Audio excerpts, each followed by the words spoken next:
Baik, Assalamualaikum warahmatullahi wabarakatuh. Perkenalkan nama saya Muhammad Fadili dengan NIM 3130022 akan mempresentasikan hasil pembuatan data warehouse yang saya buat. Baik, saya akan mulai dan saya akan share screen. Nah, di sini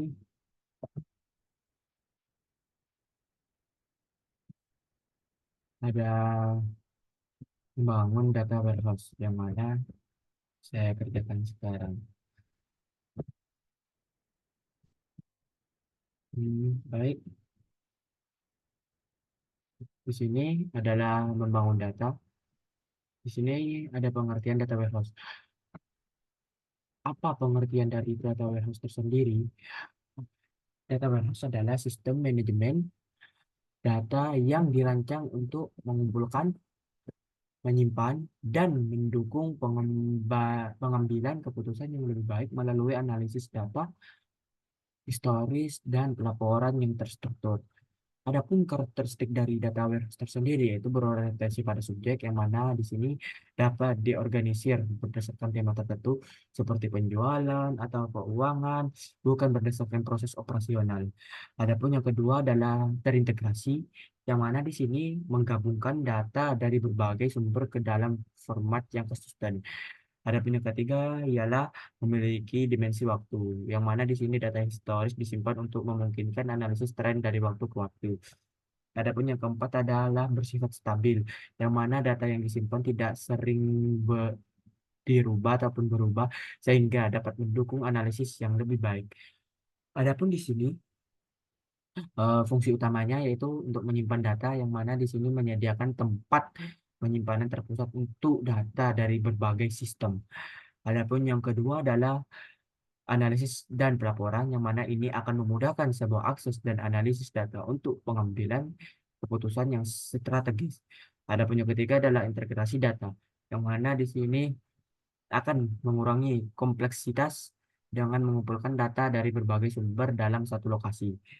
Nah, jadi di sini kita dapat ketahui bahwa data warehouse berfungsi sebagai fondasi bagi sistem bisnis intelligence atau BI, dan sering digunakan dalam analisis data untuk memahami pola dan tren yang dapat mempengaruhi keputusan bisnis.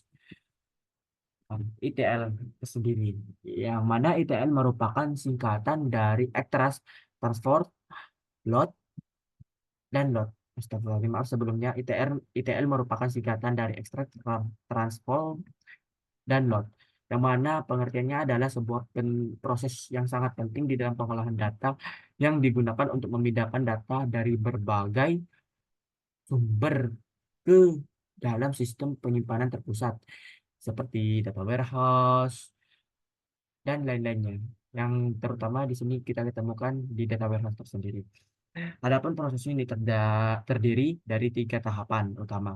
Yang mana pertama yaitu ekstrak atau ekstraksi, yang mana tahap pertama ini data diambil dari berbagai sumber yang bisa berupa database relasional, file flat, atau aplikasi lain, yang mana tujuannya dari ekstraksi ini adalah untuk mengumpulkan data yang diperlukan untuk analisis. Adapun yang kedua adalah transform, yang mana di sini setelah data diekstrak, tahap berikutnya adalah transformasi, yang mana di sini data yang telah diekstrak dibersihkan lalu diubah ke dalam format yang sesuai untuk kebutuhan analisis. Untuk yang kedua adalah penggabungan data, menggabungkan data dari beberapa sumber yang ketika normalisasi mengubah data ke dalam format yang konsisten, deduplikasi atau mengidentifikasi dan menghapus catatan duplikat. Adapun yang ketiga adalah load atau pemuatan, yang mana pemuatan setelah proses transformasi selesai, data kemudian memuat ke dalam data warehouse atau ke sistem penyimpanan lainnya, yang mana pada tahap ini data yang telah diproses siap digunakan untuk analisis pelaporan. ITL ini juga sangat penting karena memastikan bahwa data yang tersedia untuk analisis adalah akurat, konsisten, dan relevan.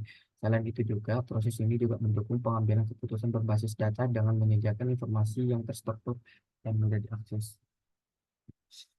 Nah, di sini adapun yang saya gunakan untuk proses ETL untuk menyajikan hasil visualisasi data, saya menggunakan software Tableau. Apa itu Software Tableau, software Tab- maaf sebelumnya, software Tableau adalah alat bisnis intelijen yang digunakan untuk mengumpulkan, menganalisis, dan memvisualisasikan data dalam format yang mudah dipahami. Yang mana dengan Tableau pengguna dapat membuat berbagai jenis visualisasi seperti grafik, dashboard, dan peta untuk membantu dalam pengembangan keputusan berbasis data. Adapun fungsi utama dari Tableau ialah untuk memvisualisasi data yang mana ini mengubah data menjadi bentuk visual yang interaktif dan informatif sehingga memudahkan pemahaman. Adapun yang kedua adalah analisis data, yang mana di sini akan memungkinkan pengguna untuk melakukan analisis mendalam terhadap data dari berbagai sumber tanpa memerlukan keterampilan pemrograman. Adapun yang ketiga adalah kolaborasi, yang mana di sini dapat memfasilitasi kolaborasi tim dengan memungkinkan berbagai visualisasi dan laporan secara real time. Adapun yang keempat adalah integrasi sumber data, yang mana di sini dapat menggabungkan data dari berbagai sumber seperti database SQL, Spreadsheet, dan layanan cloud. Di sini kelebihan dari Tableau tersendiri yaitu user friendly, yang mana di sini akan menambahkan antarmuka yang intuitif yang memungkinkan pengguna dari berbagai latar belakang untuk mengoperasikannya dengan mudah. Yang kedua, keamanan data menyediakan fitur keamanan yang sangat kuat untuk melindungi informasi yang sangat sensitif. Adapun yang ketiga adalah fleksibilitas, yang mana ini mendukung berbagai jenis visualisasi dan analisis data yang kompleks. Adapun Tableau di sini banyak digunakan oleh perusahaan besar untuk mengubah data menjadi wawasan yang dapat ditindaklanjuti dan membantu dalam pengambilan keputusan yang strategis dan yang lebih baik. Hmm. Nah, overview data. Eh, Overview data di sini saya menggunakan data regresi harga rumah di USA,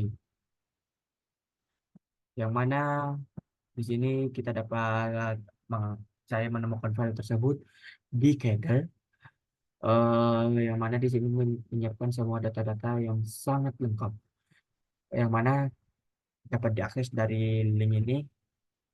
Hmm, hmm, yang regresi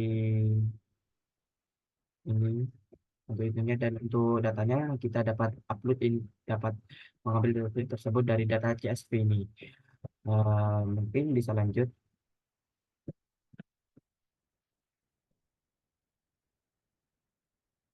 Hmm, untuk ininya data spesifikasi rumah tiap kota di USA, dan setelah saya melakukan perubahan saya melakukan pembuatan di Tableau untuk pembagian, jadinya kayak seperti ini. Kita dapat kita lihat.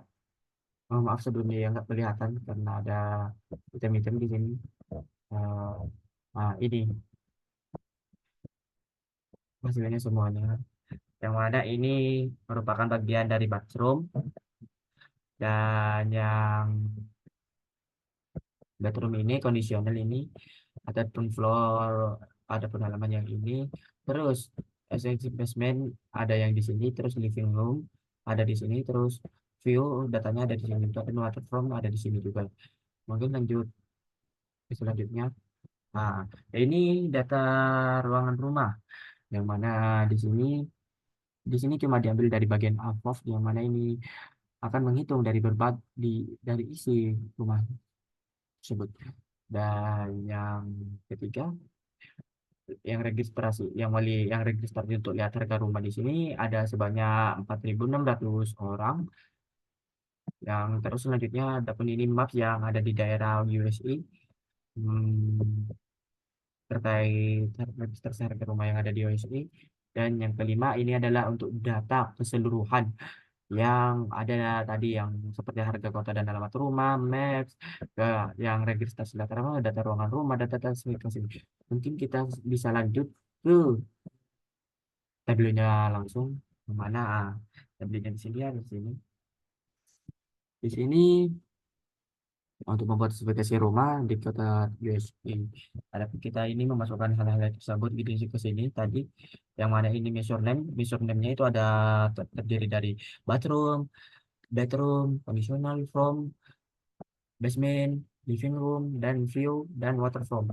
Adapun untuk ruang semi tersendiri dan bagian sininya yaitu adalah City, yang mana ini merupakan kota.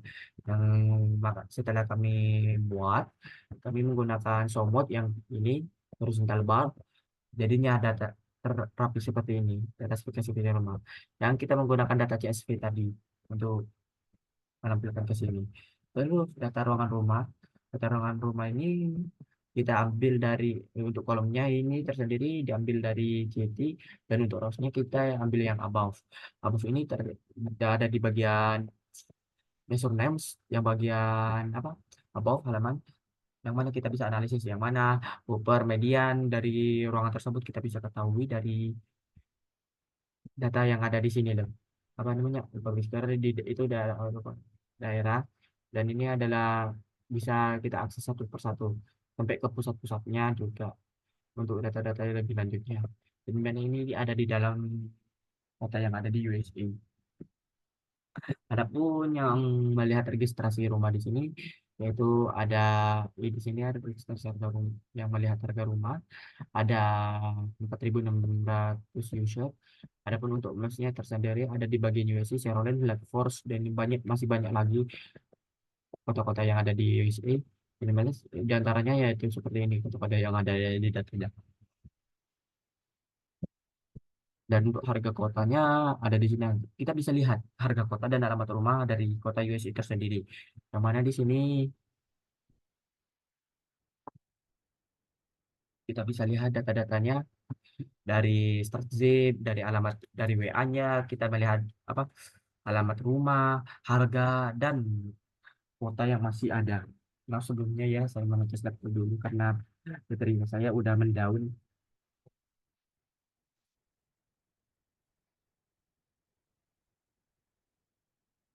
Oke, lanjut. Untuk selanjutnya,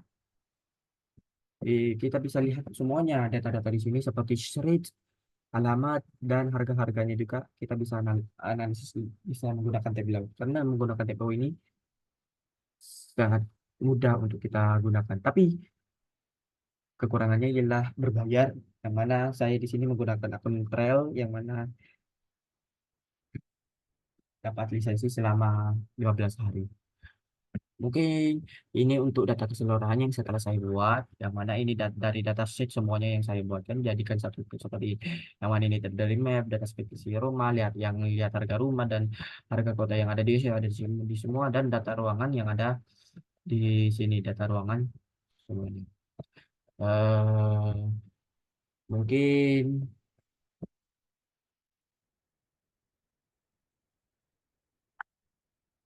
mungkin